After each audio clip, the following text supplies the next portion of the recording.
হৃৎপিণ্ড, I am back. স্বামী তুমি এসো স্বামী। তোমার চোখটা বন্ধ কেন? স্বামী এই চোখে শুধু আমি তোমাকেই দেখতে চাই, আমি আর অন্য কোনো পুরুষ দেখতে চাই না, অন্য কোনো পুরুষ। তুমি আমাকে এতটাই ভালোবাসো? হ্যাঁ স্বামী, আমি তোমাকে খুব ভালোবাসি, খুব তুমি চোখ ভালোবাসি। 5 বছর তুমি চোখ বন্ধ করে রেখে দিয়েছো? হ্যাঁ স্বামী, আমি তোমার জন্য, আমি শুধু তোমার তোমার তোমার। তুমি এত ভালোবাসছো, কাউকে তুমি চোখ দেখাওনি? না না কাউকে দেখোনি 5 বছর? একদমই না, দেখা পাপ পাপ। তাই? মৃত্যুদণ্ড হবে, আমি অন্য পুরুষ দেখলে আমার মৃত্যুদণ্ড হবে, মৃত্যুদণ্ড।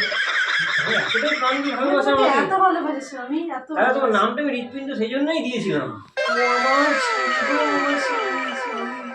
হৃৎপিণ্ড সেই জন্যই নামটা দিয়েছিলাম, এত হ্যাঁ। ভালোবাসো বলে তুমি আমাকে। হ্যাঁ বাবা, আমি তো ভাবতে পারিনি যে 5 বছর তাহলে শান্তিতে ছিলাম। আর আমি অশান্তিতে ছিলাম। কেন? কবে কবে আমি তোমাকে দেখবো, কবে আমি তোমাকে দেখবো। ও, বুঝতে পারছিলাম না। হ্যাঁ। চলো চলো, ঘরে চলো, ঘরে চলো। স্বামী আমাকে আসতে দাও না। কেন, কি হলো? আমি প্রেগনেন্ট। এ বাবা, কি করে হয়ে গেলে? আমি জানি না স্বামী, আমার তো চোখ বন্ধ ছিল স্বামী, আমি জানি না আমি প্রেগনেন্ট হয়ে গেছি। এ বাবা। হ্যালো বন্ধুরা, আমাদের ভিডিওটা যদি আপনাদের ভালো লাগে আমাদের চ্যানেলটিকে সাবস্ক্রাইব করে দেবেন, ভিডিওটা লাইক শেয়ার কমেন্ট করে দেবেন। ধন্যবাদ।